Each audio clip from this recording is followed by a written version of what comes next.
Honorable, je voudrais demander, si on a cette majorité-là, est-ce que ça ne va pas être brigandé encore? La majorité dont vous avez parlé. Pertinente la question. Voilà. C'est une question qui a plusieurs sens. Ça veut dire que c'est comme si on a déjà gagné. Et on a eu la majorité à l'Assemblée nationale. Et puis, on veut voter notre président de l'Assemblée, on le vote, et puis toutes les décisions qu'on prend là, Ouattara décide de ne pas appliquer. On fait quoi? Vous voyez en France, non?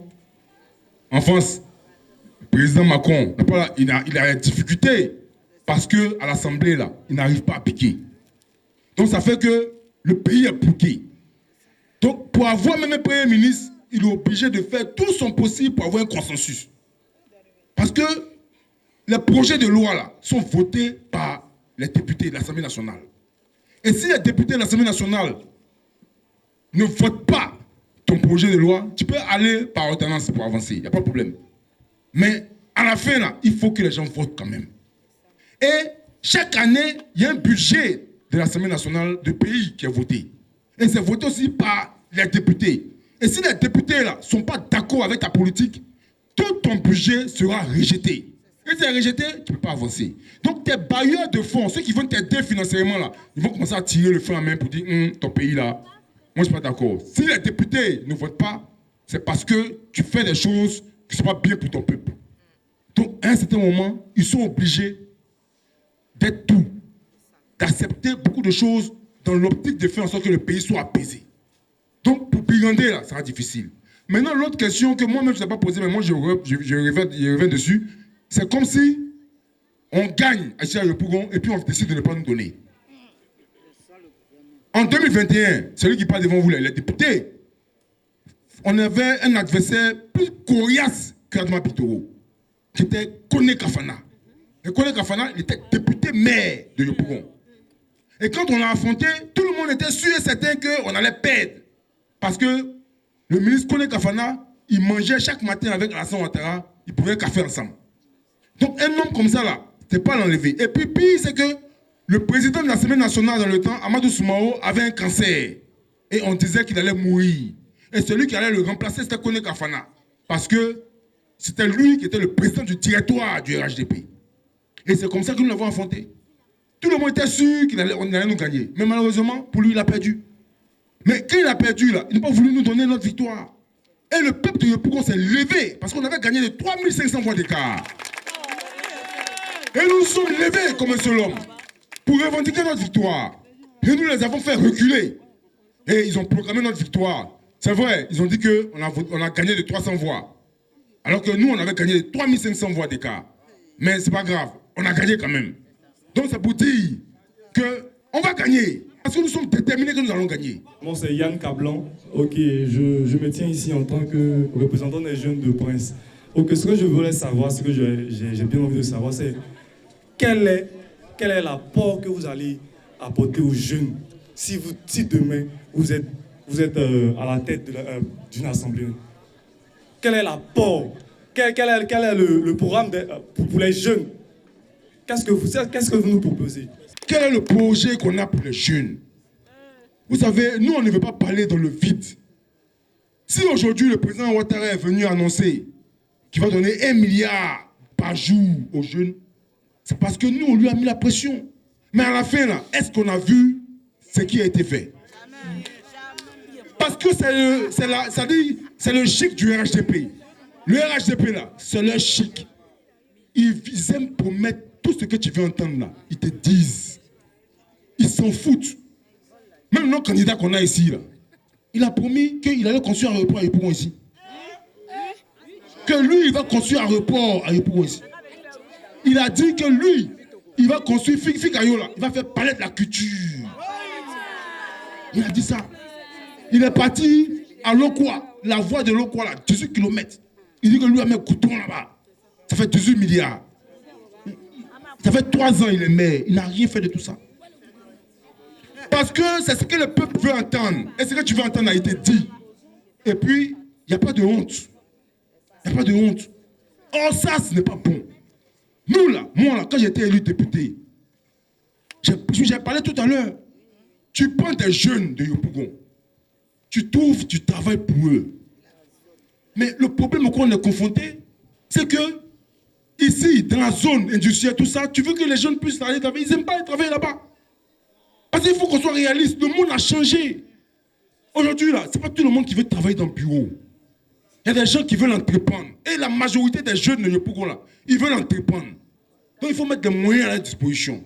Tout à l'heure, j'ai dit, quand tu veux mettre les moyens, il ne faut pas être trop exigeant dans les conditions. Pas trop exigeant. Parce que tu prends 100 personnes, les 100 là, donne 1 million à chacun. Dans les 100 là, il y a 50 qui vont prendre ça au sérieux. Il y a 50 qui vont gâter. Mais le plus important là, les 50 qui vont prendre au sérieux là, quand ça va réussir là, ils vont aider un plus grand nombre. Et on va oublier les 50 autres. Et nous, parce qu'on a expérimenté ça.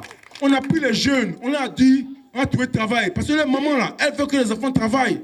Oh, honorable, mon fils veut travailler. Il faut trouver travail pour mon fils. Il dit, il faut m'envoyer son CV. Il faut m'envoyer son CV. Il m'envoie le CV. Mais quand j'envoie CV là, moi je n'ai pas ma société. Hein. Moi j'envoie ça à des gens. Et c'est eux qui vont regarder dedans pour prendre certains. Et puis ils trouvent certains, ils trouvent travail, venez. Mais le problème c'est qu'ils trouvent travail d'un enfant qui habite à Yopougon. Il n'a qu'à venir travailler à Makori. Mais à Cocody, le matin, il se réveille, il vient voir la vieille. Ah, vieille, travaille à 2 mois là. Il doit payer le transport, hein. Elle donne 2 parts. Il décompose, il arrive là-bas. Arrivé là-bas, là, il doit manger. Et quand il finit de manger, il doit revenir. Le lendemain, la vieille, t'as 2 mois là. Il doit partir encore, hein. Mais avant que la fin du mois n'arrive là, il va plus au travail. La vieille est déjà fatiguée. La vieille est fatiguée. Elle dit, ah! C'est le travail même. Vous voyez, à la fin, on dit que les Ivoiriens n'aiment pas travailler. Mais en réalité, ce n'est pas ça le problème. Le problème, c'est que c'est mal pensé. C'est mal pensé. Aujourd'hui, là, si vous allez en Chine, là, les Chinois, là, ils sont 2 milliards d'habitants. Est-ce que tout le monde peut travailler dans le bureau? Mais ils ont permis à ce que leur population puisse se prendre en charge. Ils entreprennent. Un Chinois peut fabriquer chaises où on est assis, là. Et puis, il fabrique et puis il vend ça à tout le monde entier. Il est milliardaire. Mais le problème qu'on a en Côte d'Ivoire, je l'ai dit à l'Assemblée, c'est que les gens qui vont faire entreprendre là, quand il fait son business pour avoir son argent, et il a le marché, mais pour le payer, c'est un problème. Il finit de faire le marché, on ne le paye pas. Il attend pendant 18 mois pour être payé, alors qu'il a les charges mensuelles. Les charges mensuelles, et ceux qui font ça le plus, c'est les gens qui sont c'est les gens de l'État. Il dit, envoie ton projet, tu envoies ton projet, tu déposes. Eux seuls, ils prennent le projet, ils ça leur ferait. Et ça, c'est les gens qui n'ont pas de cœur. Ils n'ont pas d'amour pour le peuple. Tout à la fin, là, parce que dans le monde, là, c'est simple, hein, les gens s'inspirent de ce qu'ils voient. Aujourd'hui, si tous les Ivoiriens veulent aller travailler dans les banques, en finance, au trésor, aux impôts, c'est parce que quand tu vois quelqu'un qui travaille aux impôts, au trésor, là, tu vois sa vie, là. Il a l'argent, il a immeuble, il a tout. Et puis on dit que son salaire, là, c'est 500 000 par mois. Mais tu sais que 500 000 n'a pas conçu ça. Et c'est parce qu'il est dans un système que toi-même tu dis, système, il faut qu'il me rentre dedans. Mais on dit aux jeunes d'aller faire entrepreneuriat. Et puis lui-même, il regarde les entrepreneurs du pays, là. Ils sont piqués. Mais il n'a pas envie d'être entrepreneur comme le vieux qui est dans le quartier de promener, il souffre. Lui, il a envie de ressembler à celui qui est au trésor. Oh, celui qui est au trésor, là, tout le monde ne peut pas rentrer là-bas. C'est pourquoi on dit qu'il y a ouverture. On cherche 10 personnes, on voit qu'il y a 10 000 jeunes qui veulent rentrer là-bas. Mais c'est parce que le système est mal fait. Et c'est l'État de Côte d'Ivoire qui contribue à ce que le système continue d'être mal fait. C'est pourquoi nous, on veut avoir la majorité à l'Assemblée nationale, parce que tous ceux qui volent l'argent de la République vont venir rendre compte à l'Assemblée nationale devant les députés. Et quand ils viendront rendre compte devant l'Assemblée, ça sera télévisé, en direct, pour que tout le monde sache qui est voleur. Et quand quelqu'un vole, il faut qu'on le montre à la télévision pour que ceux qui veulent voler comme lui l'arrêtent. Mais c'est parce que ici, les gens volent. Et puis, il n'y a rien derrière. Vous voyez en Chine, Singapour, c'est des pays qui sont développés. Parce qu'ils ont su lutter contre la corruption. Ils ont été sans état d'âme contre la corruption. Quand tu voles, on t'expose. Parce que c'est l'argent des vols là qui font qu'on ne peut pas aider nos jeunes. C'est ça. C'est pourquoi, pour le premier, il faut que l'opposition ait la majorité pour contrôler l'action gouvernementale. Et à partir du moment où on contrôle l'action gouvernementale, tous les voleurs là vont commencer à avoir peur. Et la Côte d'Ivoire aura suffisamment de ressources pour aider son peuple. Donc frère, c'est ça. Notre projet, c'est de faire en sorte que les citoyens soient réellement indépendants. Parce qu'à Yopougon ici, les jeunes là, ils veulent entreprendre. Mais pour entreprendre, il faut des moyens. Et ces moyens-là, il faut les mettre à disposition sans trop de restrictions, sans trop de conditions. Que oui, ta maman s'appelle comment? Elle a un pied. Non, elle doit avoir un pied. Quand tu sois ici, non, elle a habillé comment? Elle est tini. On ne veut plus de ça. Tu es ivoirien, voilà l'aide qu'on t'accorde. La garantie, c'est l'État. C'est tout. Il faut qu'on ait honte de ça. Donc c'est ça. On va mettre tout, on va se battre pour ça. Mais la majorité est essentielle pour que le contrôle de l'action gouvernementale soit effectif. Et vous allez ressentir ça, chacun de sa composante. Les femmes, les jeunes, les vieux, les retraités, tout le monde va voir la différence. Que Dieu vous bénisse. Je veux savoir, lors de l'élection présidentielle, moi je prends l'exemple sur moi, je vais retirer ma carte d'électeur.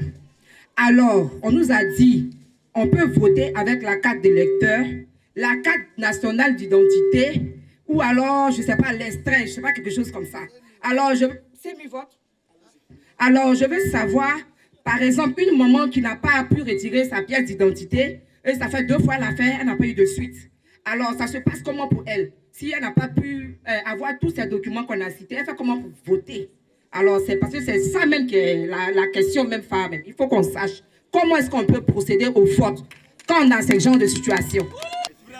Tu as ta carte d'identité, mais tu n'as pas pu retirer ta carte d'électeur. Moi aussi, je n'ai pas retiré pour moi. Parce que ce qui se passait là, je n'aimais pas ça. Je ne suis pas allé voter. Je n'ai pas retiré ma carte d'électeur. Donc, si tu n'as pas ta carte d'électeur, le jour des votes, tu seras dans ton bureau de vote. Il aura ta carte d'électeur là-bas. Tu vas prendre, tu vas voter. Il peut se trouver qu'il n'y a pas ta carte d'électeur. Alors, avec ta carte nationale d'identité, tu pourras voter. Maintenant, tu n'as pas ta carte nationale d'identité, mais tu t'es fait enrôler. Tu avais le récépissé. Avec le récépissé, on peut retrouver ton nom. Et puis la tablette est là, tu vas voter. Il y a toutes les circonstances qui te permettent de voter. Mais ce qui est plus important, les mamans, c'est que ce jour-là, c'est dans quelques jours, hein, c'est le samedi prochain. Ce n'est pas dimanche. Parce que tout le monde pense que c'est dimanche. C'est samedi prochain. C'est vrai que nous, les femmes, nous nous débrouillons un peu pour élever nos enfants. Parce que ici à Yopougon, bien souvent nos mamans, elles sont aussi nos papas. C'est vrai. C'est vrai parce qu'on a traversé des situations difficiles. On a vu comment en 2000, il y a eu des morts. La rébellion, ce que ça a causé. En 2010, 2011, on a vu les morts que nous avons eu à Yopougon ici. En 2020, on a encore vu des morts dans notre pays. Donc, vraiment, les mamans, elles jouent des rôles de père et de mère. Ça, c'est vrai. Mais le jour-là, maman, c'est vrai que tu as ton étalage, mais tu vas attendre d'abord. Tu vas aller voter. Et tu vas voter la liste de l'opposition. Tous ensemble pour la Côte d'Ivoire. La liste sur laquelle Dia Oufoué est. La liste sur laquelle Dia Oufoué est. Sur laquelle Nguessin Efrazi est. Dante Apollos est sur la liste. Youan Roger Millet est sur la liste. Dr Kwame Charlotte est sur la liste. Et sur cette même liste, Mme Kouadio Aou Henriette est sur la même liste. Tu vas te lever très tôt, aller voter. Tu vas prendre tes éléments que tu as, tes petits papiers, tes dossiers que tu as là, tu vas avec tout. Si tu laisses ta carte d'identité, on dit, mais tu es venu à ta carte d'électeur et tu as laissé ta carte d'identité. Si tu prends ta carte d'électeur, tu laisses ta carte d'identité, mais tu es venu à ta carte d'électeur, tu as laissé ton. Va avec tout, maman. Tu vas avec tout. Et puis tu vas voter. Tu vas voter pour Dia Oufoué, tu vas voter pour moi. Quand tu finis maintenant, tu vas aller au marché. Eh, les jeunes, c'est à vous aussi que je m'adresse. Hein. Passez le samedi matin, là, c'est maintenant que vous allez mettre votre équipe pour aller jouer au ballon. Allez voter d'abord. Allez voter d'abord. Vous allez voter Dia Oufoué d'abord. Après, maintenant, vous venez au quartier pour jouer votre ballon. Et puis, papa, vous, nos papas là, votre affaire de poule ou bien d'Agualé là, c'est trop maintenant. Le jour là, laissez poule puis Agualé là d'abord. Ou bien jeu de dames là, allez-y voter Dia Oufoué d'abord. Voilà. Vous partez voter avec les papiers que vous avez. Et puis maintenant, vous venez jouer vote pour, voire dame et tout ça.